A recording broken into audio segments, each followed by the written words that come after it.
बहु पायी संतांचे, संतांच्या पायी ते सुख आहे, पण आहे किती?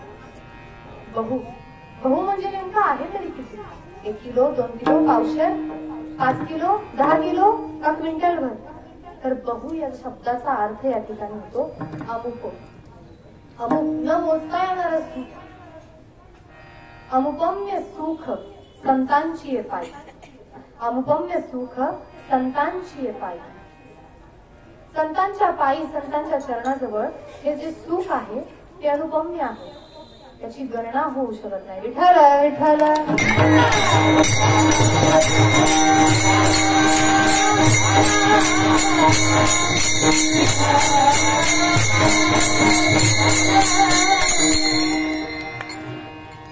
परंतु हे सुख आपल्याला दिसत नाही. तुम्हा आम्हा मनुष्य जीवांना हे सुख दिसत नाही. आपण कशाच्या मागे लागलो? विषयांच्या सुखाच्या मागे. एक छोटस उदाहरण सांगते, त्या उदाहरणामध्ये शक्यतो सगळ्यांनी सहभागी व्हा. एक प्रश्न आहे.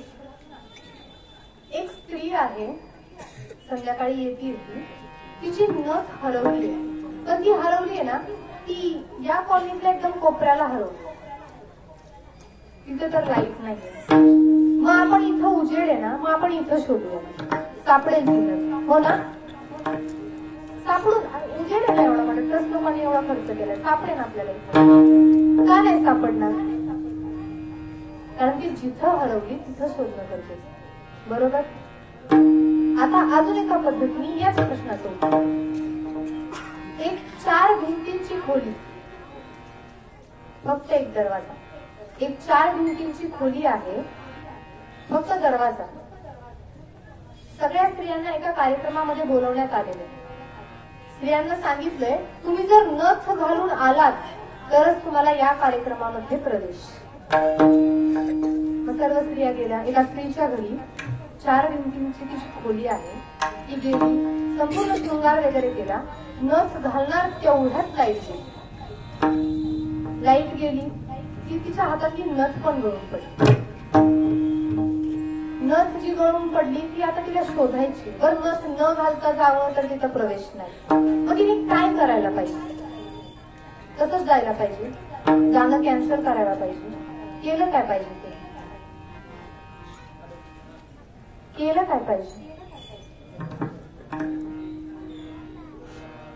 हरिभक्तपरायण साधनाताई काशीद आणि मगाशी मी म्हटलं त्याप्रमाणे राहुल दादा भोसले यांच्या आई देखील या ठिकाणी उपस्थित आहे. मी त्यांचं मनापासून आभार मानते.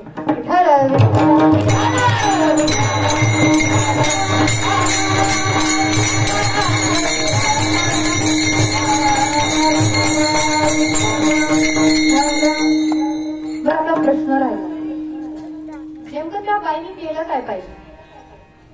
काहीतरी सांगा, काहीतरी. अहो काहीतरी बोला. तुम्ही नथ घालता की नाही? बायांची संख्या जास्त आहे. जाऊ द्या, मीच सांगते, मीच नथ घालते ना. नथ जी आहे ती जर तिला शोधायची म्हणली तर तिला कुठेतरी एखादा दिवा लावावा लागेल, बरोबर? त्याशिवाय तर शोधायला वेळ येणार नाही तिला. चला म्हणजे ठीक आहे, चला दिवा लावायचा. मग एक वात घेतली, ती पेटवली, तिची नथ शोधली. आता याच दृष्टांताचं रूपांतर मी आध्यात्मिक पद्धतीने माझ्या बुद्धीला जसं जमेल तसं थोडक्यात सांगते. विठ्ठल विठ्ठल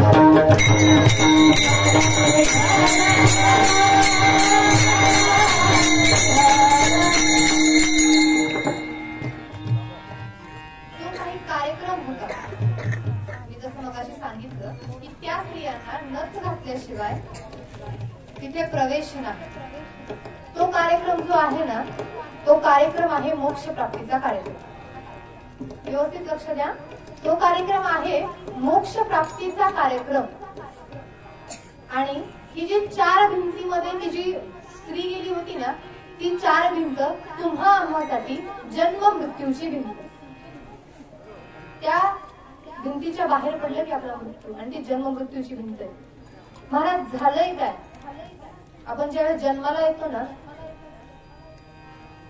कीर्तनकार सांगतात, म्हणल्यापेक्षा सगळेच जण सांगतात की आपण ज्यावेळेस आईच्या उदरामध्ये असतो त्यावेळेस भगवंताला विनवण्या करतो, भगवंता मला सोडव, भगवंता मला सोडव.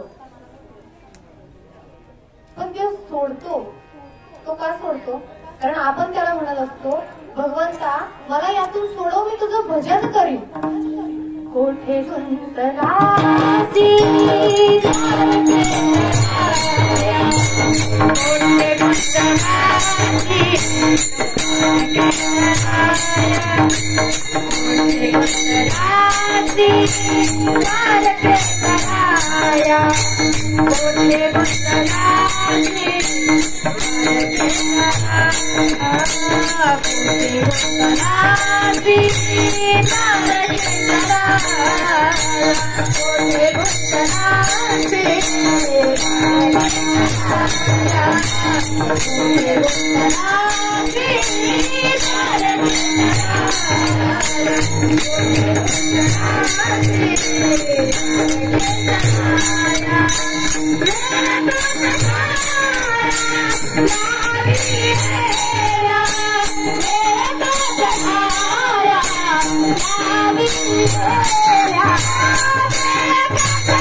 लाईट आहे तोपर्यंत सगळा साज शृंगार करून घेतला.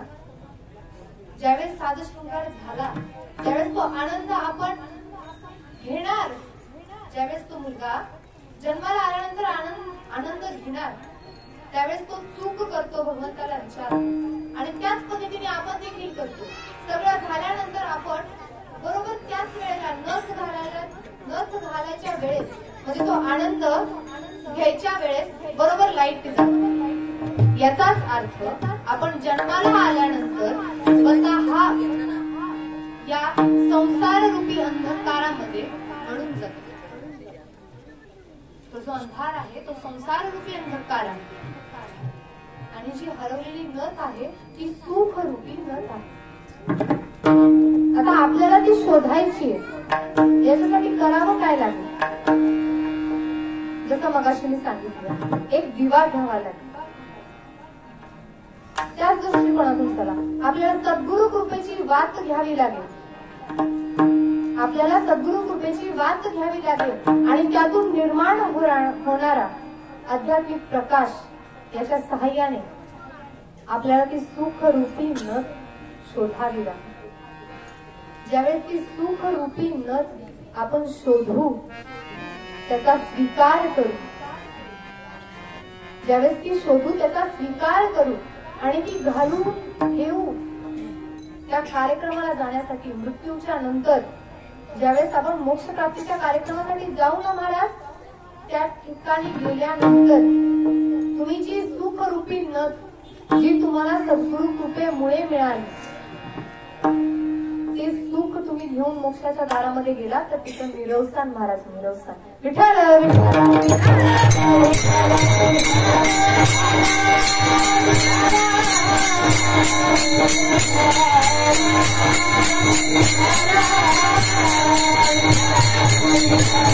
ती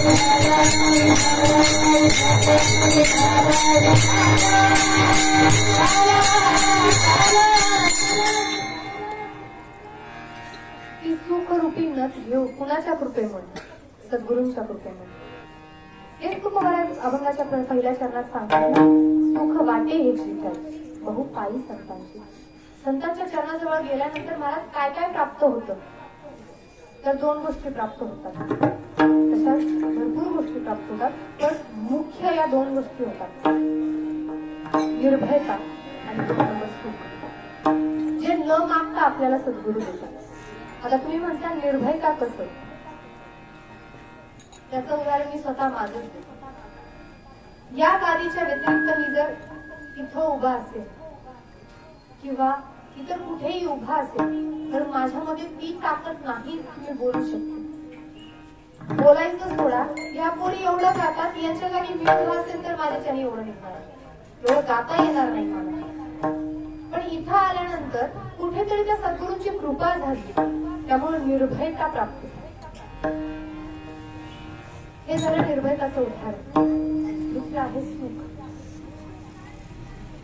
दुसरं आहे सुख. तुकोबाराय सांगतात की आम्हाला या सद्गुरूंच्या चरणांजवळ एवढं सुख प्राप्त होतं, भगवंता एवढं सुख प्राप्त होतं की हे सुख वर्णन करण्यासाठी किंवा सद्गुरूंचा सहवास वर्णन करायचा म्हणला तर आम्हाला अख्ख्या आकाशाचा कागद आणि समुद्राची शाई देखील कमी पडेल. एवढे संत, एवढे साधू हे दयाळू आहे, कृपाळू आहे. कृपाळू उदार माझा ज्ञान तया नमस्कार आहे. संतांचं सुख हे किती आहे किंवा संतांजवळ गेल्यानंतर सुख किती मिळते हा तुम्ही आम्ही करून बघू असा प्रयोग आहे छोटासा, तो मी तुम्हाला सांगते. मला ज्यावेळेस मी लहान होते ना, माझे आई वडील मला माऊलींच्या दर्शनाला घेऊन जायचे, पण आम्ही कधीच सकाळी दुपारी कधीच गेलो तर आम्ही संध्याकाळी 10च्या नंतर जायचो. त्याचं गुणगम्य आम्हाला अजून कळलं नाही, पण ज्यावेळेस तिथं गेलो ना, ज्यावेळेस ते अनुभवतो त्यावेळेसच कळतो. 10-10:30च्या नंतर महाराज समोरचे जे द्वार असतात ना ते सगळे उघडे केले जातात, जेणेकरून गेल्या गेल्या दर्शन भगवंताचं होतं. त्या भगवंताचं दर्शन केल्यानंतर एक थोडाच वेळ, एक 5 ते 10 मिनिटं आपण त्याच्या प्रांगणात बसतो. त्याच्या प्रांगणामध्ये बसल्यानंतर त्या मी म्हणेन ते सुगम्य वातावरण असतं, वातावरण अवर्णनीय असतं. त्या वातावरणामध्ये बसा आणि फक्त डोळे मिटून ज्या समाधीवर तुम्ही आता डोकं ठेवून आलात त्या समाधीचं फक्त एकदा दृश्य तुमच्या डोळ्यासमोर आणलं. तुम्हाला अगदी क्षणार्धात तुमच्या डोळ्यात पाणी आल्याशिवाय राहणार. हे सुख, हे समाधान. बरं ते दुःखाचं पाणी नसेल, ते पाणी दुःखाचं नसेल, ते त्या सद्गुरूंच्या जवळ गेल्यानंतर, त्या संतांच्या जवळ गेल्यानंतर मिळणाऱ्या सुखाचं प्रमाण असेल. एवढं सुख आपल्याला संत चरणांच्या जवळ मिळतं. म्हणून तुकोबाराय ठिकठिकाणी संतांची आणि साधूची संगती मागतात. देव वसे चित्ती त्याची घडावी संगती, देव वसे चित्ती त्याची घडावी संगती. एवढंच नाही, अखंड दया तुझी प्रीती मजदे तयाची संगती. अखंड दया तुझी मजदे तयाची संगती. देवा मला त्याची संगत दे ज्याच्या मुखामध्ये तुझं नाम प्रत्येक क्षणाला येतं. विठ्ठल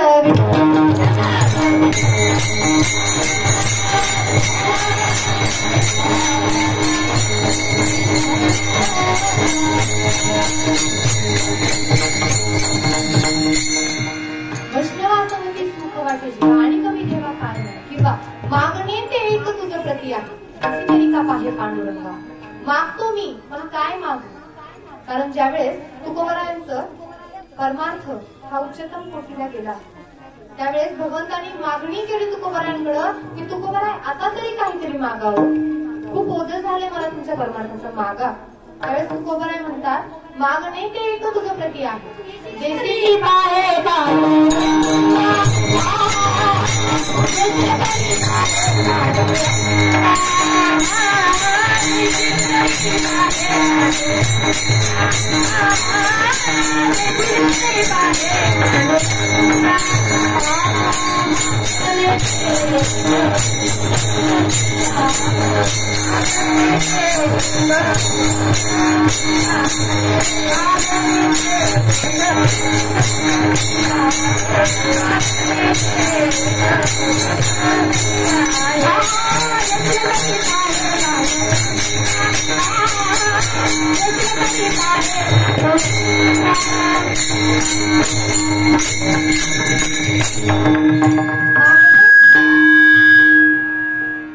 मागणे ते एक प्रक्रिया आहे. देसी तरी का हे पांडुरंग. मागतो मी पण काय मागतो? हरिदासाची मज उपजावा जन्मामध्ये. म्हणसी काही मागा हेच देगा पांडुरंगा. भगवंता मला हेच दे. संतांच्या चरणाजवळ मला. एवढंच नाही, भगवंता मनुष्य जन्मच नाही, मला पशु जरी केला तर संत चरणांच्या जवळचा तो. पंढरीची जाती कोणी वार करी. पंढरीची जाती कोणी वार करी. होईन त्याच्या घरी पशु या. एवढंच नाही, तुकोबाराय म्हणतात मला किडा कर पण कुठला. सेवेन उचिष्ठ लोळेन अंगणी. सेवेन उचिष्ठ लोळेन अंगणी. वैष्णवांच्या नानी होईल किडा. याच चरणाचं महत्व तुकोबाराय सांगतात. आणि तेवढंच नाही सांगतात तर त्या चरणांजवळ गेल्यानंतर आपल्याला काय प्राप्त होईल हे देखील तुकोबाराय अभंगाच्या द्वितीय चरणात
कारण या ठिकाणी मिळणाऱ्या सुखाचा नाश हा कधीच होत.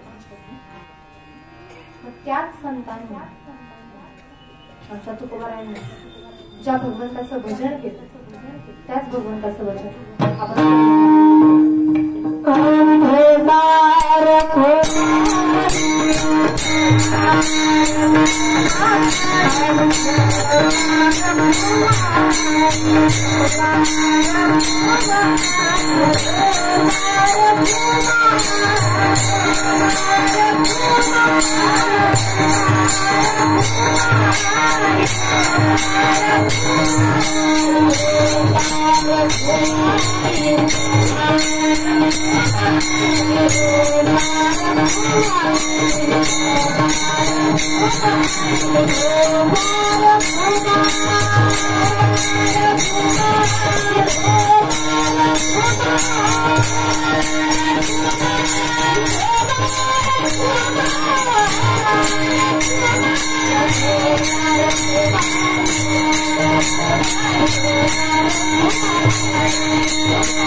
करविली तैसी केली कटकट वाकडी कानीट देवजान.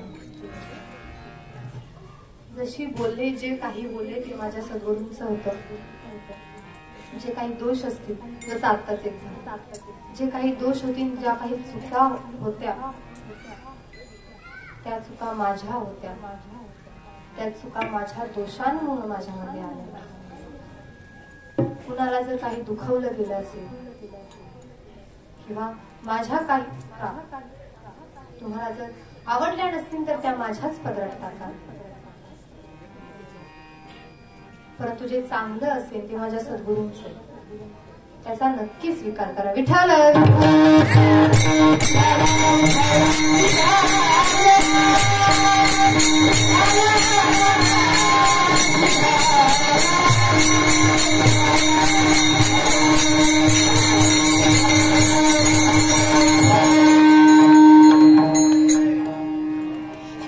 आज या ठिकाणी होईल तशी सेवा केली. मला माहित नाही ती योग्य होती की अयोग्य होती. माझ्या बुद्धीला जशी पटेल त्या पद्धतीने मी अभंगाचं निरूपण केलं.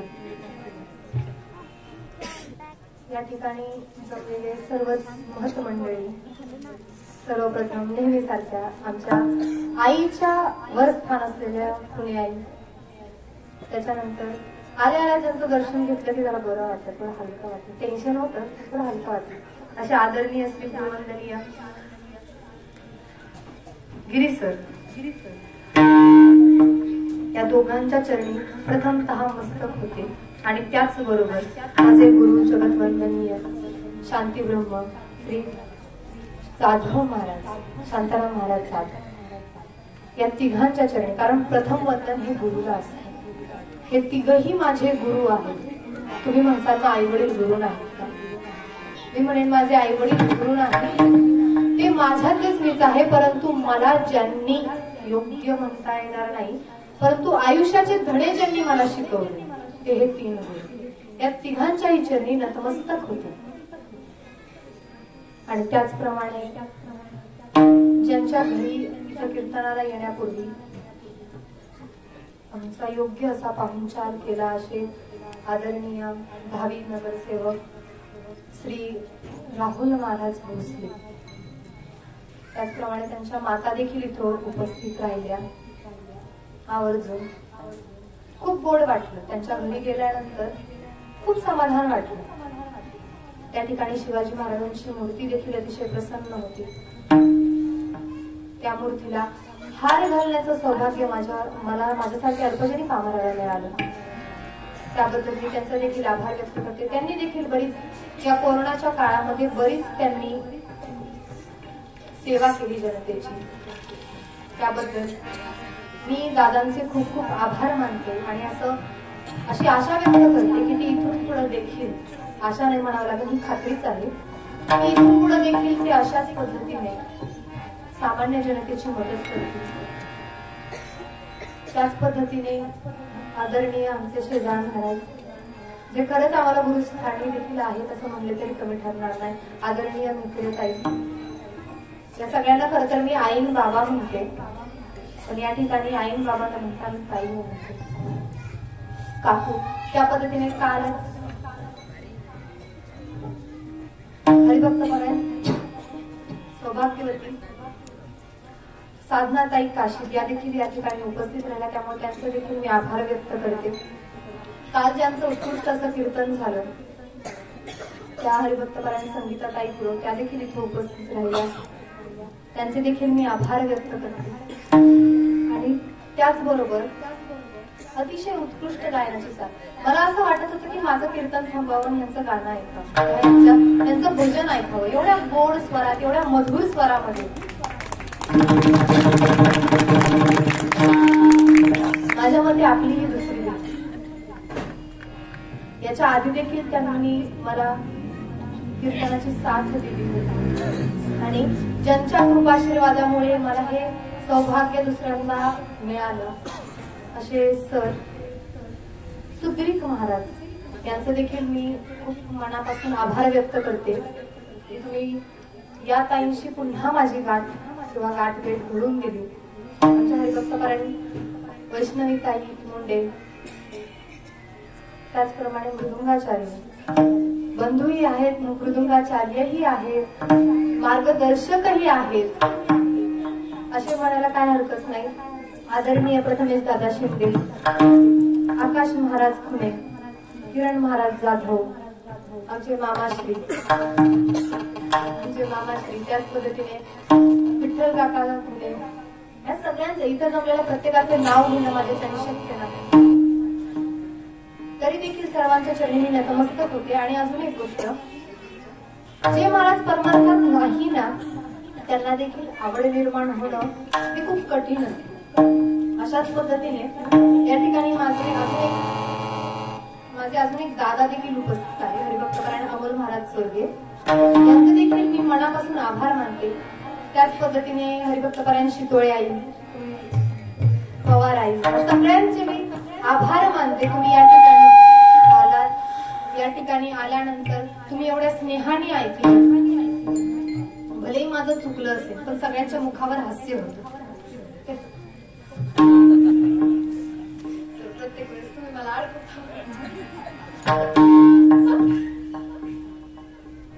त्यांचं नाव घेण्याची गरज नाही, कारण ते नेहमीच माझ्या सोबत असतात. मागच्या वेळेसही म्हणलं, यावेळेसही म्हणते आणि स्वतः म्हणतात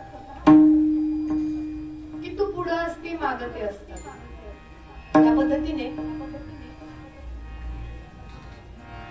आमचे धनी देखील इथं उपस्थित आहेत. आता कोणतं वाक्य बोलायचं राहिलं किंवा वाक्य म्हणून वाक्य वापरलं, म्हणून शब्द वापरला. आमचे धनी देखील इथं उपस्थित आहेत, त्यामुळे या सर्वांच्या चरणी नतमस्तक होते. मी जशी सेवा केली,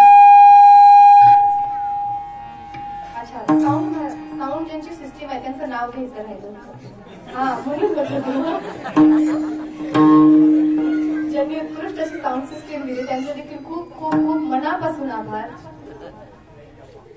नाईंचे अप्पान या ठिकाणी मी पाहिलं नाही, हरिभक्तपरायण मते महाराज, त्याचप्रमाणे मला वडील झाले. कालच मला ज्यांनी उत्साह दिला म्हणजे तू काळजी करू नको, तू कीर्तन करत राहा, काय घाबरते, आपलीच माणसं असे म्हणणारे हरिभक्तपरायण भिडकर काका, आमटे काका, समाज काका.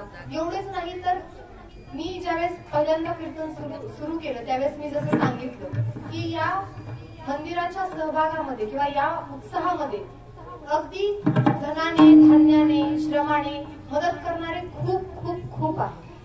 अगदी त्याच पद्धतीने या ठिकाणी रोज आरतीच्या वेळेस ज्यांनी घंटा वाजवतात ते सोनवणे काका देखील, या सगळ्यांचे आशीर्वाद माझ्या पाठीशी आहेत, होते आणि असेल.